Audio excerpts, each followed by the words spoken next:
주일 오후 1시 예배를 시작하도록 하겠습니다. 에셀나무 교회입니다. 에레미야서 8장 18절에서 22절 본문 내용은 종의 슬픔이라는 내용으로 어뢰를 나누고자 합니다. 에레미야는 유다 백성이 장차 임할 비참한 환란에서 벗어날 길이 없음에 대하여 번뇌하며 비통해야 합니다. 첫 번째로 죄 때문에입니다. 19절입니다. 그 조각한 신상과 이방의 헛된 것들로 나를 경롭게 했다고 하나님은 말씀하십니다. 19절입니다. 저 우상 숭배의 죄로 유다는 큰 환란을 맞게 되었습니다. 죄는 언제나 고통과 번뇌를 동반합니다. 자신과 이웃과 사회 그리고 민족과 국가의 패망과 직결됩니다. 죄 없이 망한 역사가 없고 욥기서 4장 7절입니다. 사망도 없다. 야고보서 1장 15절입니다. 두 번째로 딸이기 때문에입니다. 19절과 21절입니다. 딸은 사랑의 대명사입니다. 아가서 7장 1절과 누가복음 23장 28절입니다. 유다 백성들은 하나님의 딸처럼 사랑하셨습니다. 이 딸이 죄로 말미암아 깊은 병에 걸린 것입니다. 버소리처럼 외칩니다. 여호와께서 시온에 계시지 아니한가 라고 부르짖습니다. 19절입니다. 고철 시기가 이미 다 지난 듯 탄식하기를 추수 때가 지난 것처럼 여겼습니다. 종은 이것을 괴로워했습니다. 세 번째로 무지 때문입니다. 21절입니다. 별 고칠 생각은 않고 헛소리만 늘어나고 있으니 19절입니다. 주의 종의 고통은 더욱 심할 수밖에 없다라고 21절입니다. 병든 딸 유다 백성들이 이제라도 그 죄를 뉘우치고 회개하여 돌아오면 고칠 약도 의사도 있습니다. 22절입니다. 그런데 미련한 딸이 되었고 어리석은 백성들이 되어 깨닫지 못합니다.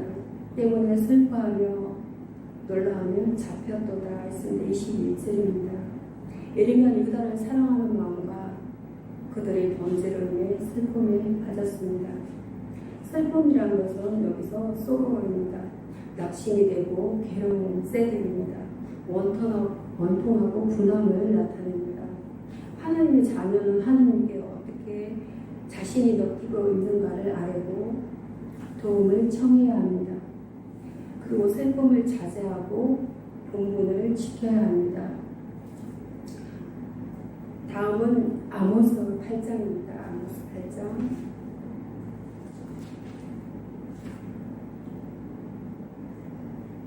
아모스 8장 1절에서 10절까지 본문 탐욕에 대한 심판이라는 내용의 언어를 나눠보도록 하겠습니다.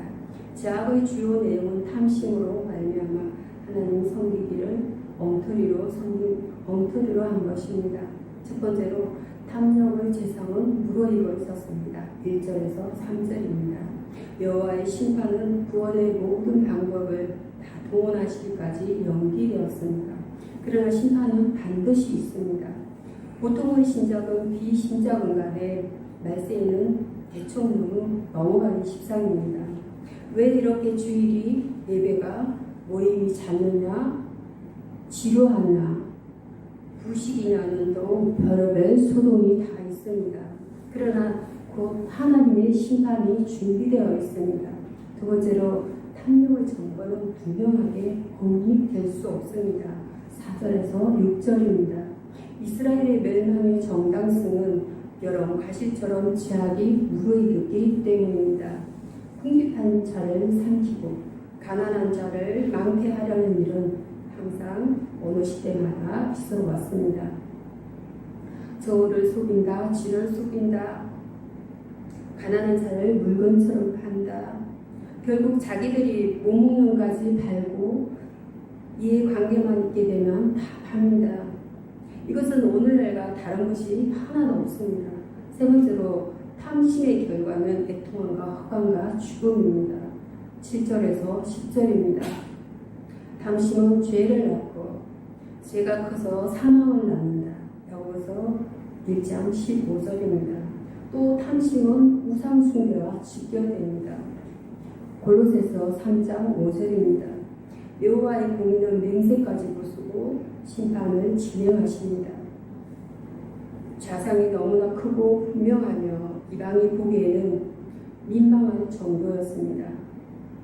결국 땅이 떨며 애통하며 해가 대낮에 지게 되며 모든 노래가 애곡으로 병쾌됩니다. 여호와의 심판은 크고 공정하며 그 앞에서는 홀이라도 남김없이 덜어나게 됩니다.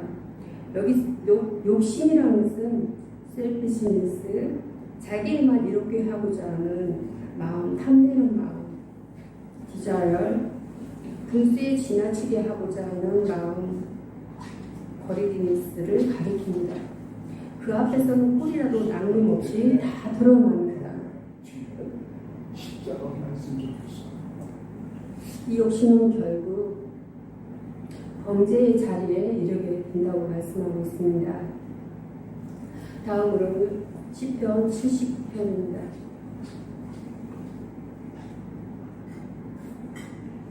시편 79편 1절에서 13절 본문의 기도의시라는 본문 내용으로 오늘을 나누고자 합니다.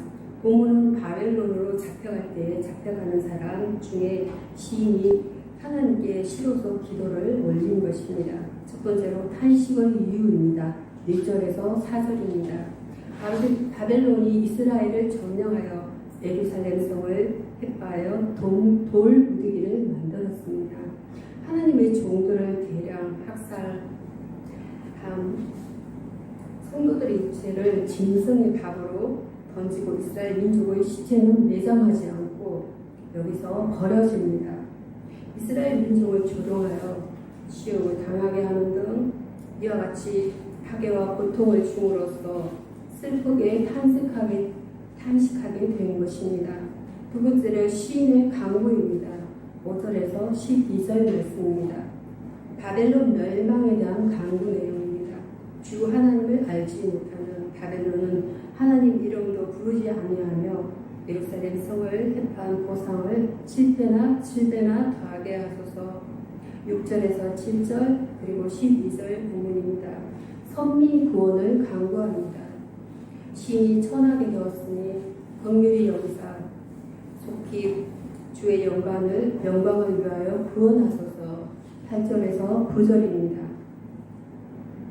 그는 하나님께 간곡한 기도를 드렸습니다. 세 번째로 시인의 소원입니다. 13절입니다. 여기서 시인은 간절히 기도드립니다.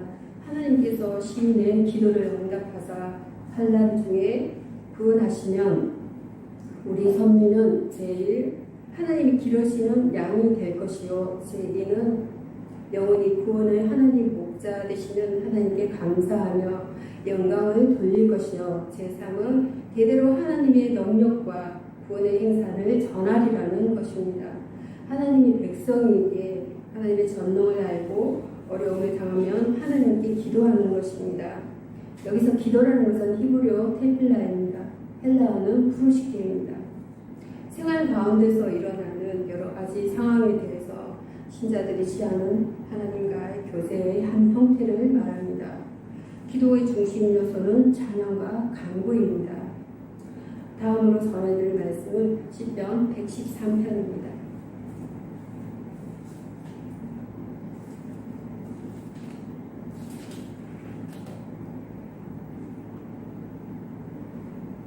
(113편) 1절에서 9절 본문의 내용은 찬양 받으실 이름이란 본문 내용으로 언해를 나누고자 합니다. 본 시편에서 기자는 여호와는 어떤 분이시며 그리고 무엇을 행사하시는가를 생각하면서 찬양하고 있습니다. 첫 번째로 높고 존귀한 이름입니다. 그분의 이름은 찬양 받으실 거룩하고 존귀한 이름입니다. 그분은 모든 나라 위에 높으시며 그 영광은 하늘 위에 높으시다. 이게 4절입니다. 청량할 수 없고 접근할 수 없는 하나님의 아버지라 부르는 우리는 축복받은 사람들입니다. 이분은 스스로 낮추사 천지를 살피십니다. 6절입니다. 이런 인간을 향하신 하나님의 자비를 잘 보여줍니다. 두 번째로 여호와의 종들이 찬양할 이름입니다. 여호와의 종이란 거분을 섬기는 사람들과 거분의 언총 가운데 거하는 사람들을 가리킵니다. 왕같은 제사장 된 우리 그리스도인들이 힘써서 찬양해야 할 존귀한 이름이 되는 하나님의 이름입니다.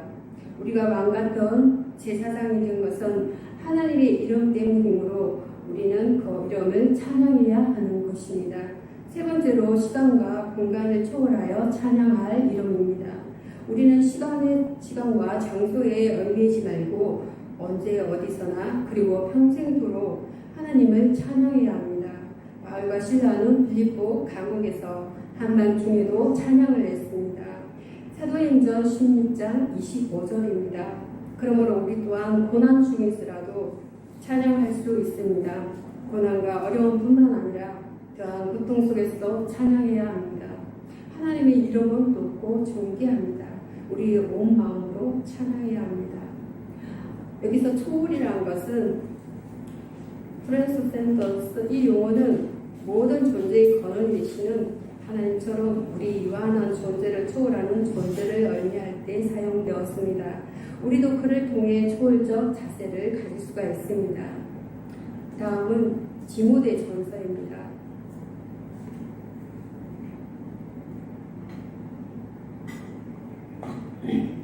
디모데전서 2장 1절에서 7절 기도생활이라는 본문 내용으로 오늘을 나눠보도록 하겠습니다.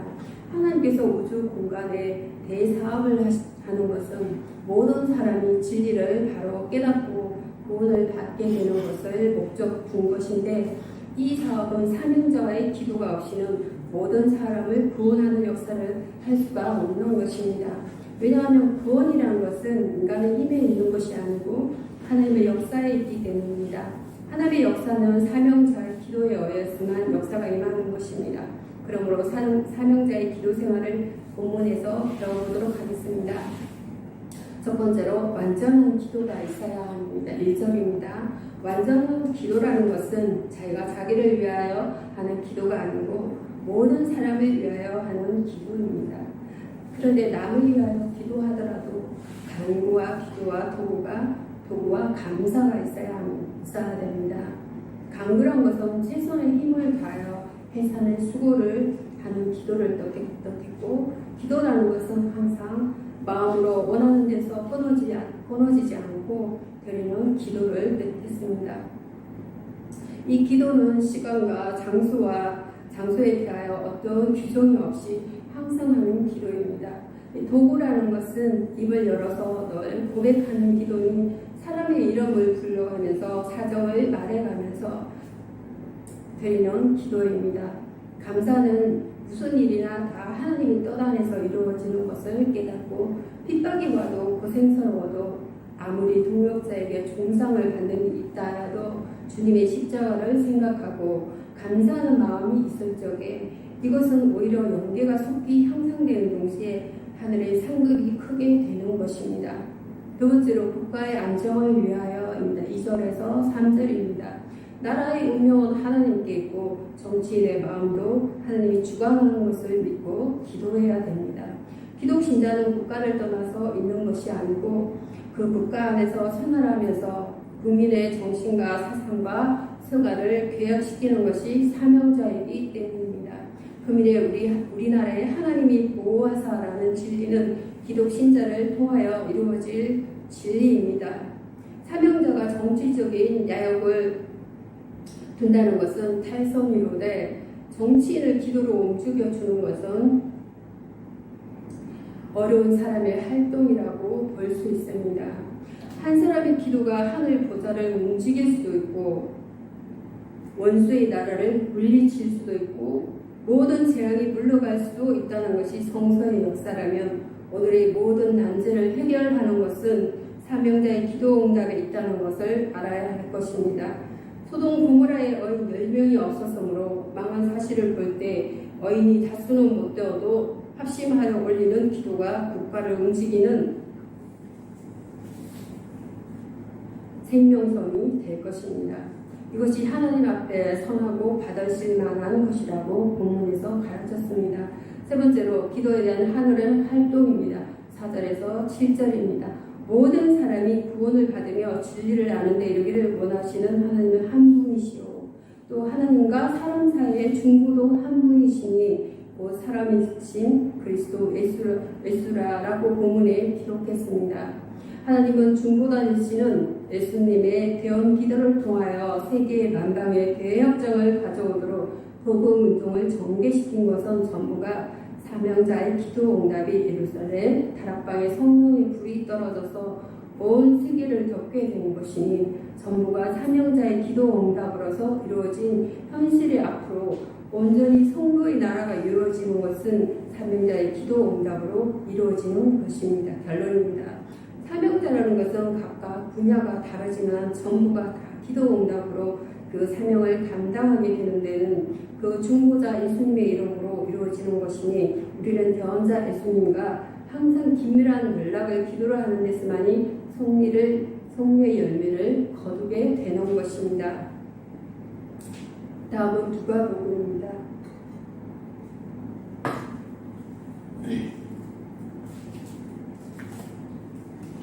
누가복음 16장입니다. 16장 1절에서 13절입니다. 청지기의 인생이란 본문 내용으로 원회를 나누고자 합니다. 본문을 보면 불성실로 파면당했음에도 장례를 도모하는 지혜에 대해서는 칭찬하는 것을 볼 수가 있습니다. 첫 번째로 청지기의 자세입니다. 우리가 가진 무형의 모든 것을 맡아 관리하는 것이지 우리의 소유가 아닙니다. 우리의 몸도 마음도 생명도 결코 우리의 것이 아닙니다. 그러므로 우리 마음대로 사용할 수 없고 주님의 뜻대로 사용해야 합니다. 우리는 모든 사물에 대하여 가진 자로 행사할 것이 아니고 맡은 자로서의 충성해야 합니다. 두 번째로 불의한 청지기입니다. 본문은 청지기는 성실하지 않고 불의한 청지기였습니다. 그는 주인의 소유를 자기 마음대로 소비했습니다. 이것은 면직을 당했습니다. 이것은 있을 수 없는 배신이기도 합니다. 마침내 주인에게 발각돼서 면직되었다는 것입니다. 자신의 얼씨대로 관리한 불성실한 청지기의 결과였습니다. 우리도 하나님께 받은 것을 내 마음대로 사용하면 하나님께 엄청난 배신을 하는 것입니다. 세 번째로 불의한 청지기의 지혜입니다. 직분을 빼앗긴 청지기는 앞날의 생계가 막연했습니다. 육체의 노동은 세력 때문에 자신이 없고 벌시기에는 부끄러움 때문에 그리하여 그는 주인의 채무자들을 불러 파격적인 감면을 해주었습니다. 이것은 사기에 해당하는 죄인 것입니다. 그러나 성경은 이것을 허용하거나 권장하는 것이 아니고 영원한 장래를 도모하는 지혜를 가르치는 것입니다. 이 비유를 통하여 우리는 철저한 청지기 의식과 신실한 봉사와 영원한 장래를 도모하는 지혜를 배워야겠습니다. 청지기라는 것은 숫자 원어입니다. 헬라어로 오이코노모스이죠. 일반적으로 크고 부유한 집의 업무를 맡아보는 사람을 말합니다. 가정의 다른 종들에 대한 관리, 주인의 재산을 관리하는 등 여러 가지가 있습니다.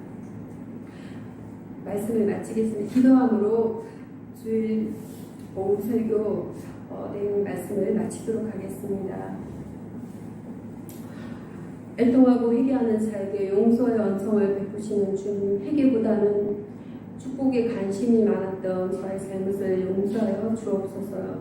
비록 회개의 메시지가 듣기 싫을지라도 기꺼이 받아 진정으로 설파하며 잘못을 끄는 진지한 결심을 할 수 있게 하옵소서.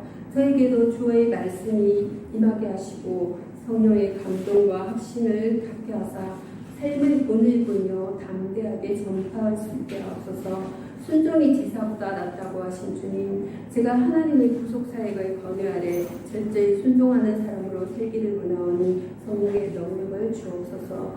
나아가 제가 하나님의 큰 능력을 받아 백성들의 인기를 얻을 때 자신을 부인하고 겸손히 그리스도만을 전가하게 하옵소서. 영광을 세세토록 받으시기에 합당하신 하나님 아버지, 모든 죄인이 구원에 이르는 것을 통하여서 궁극적으로 하나님께만 영광이 돌려주기를 원하옵나이다. 그리스도를 통하여 죄인이 구원받는 역사가 하나님의 절대적인 주권에 달려있음을 믿사오니 허락하여 주옵소서. 예수님의 이름으로 기도드립니다. 아멘.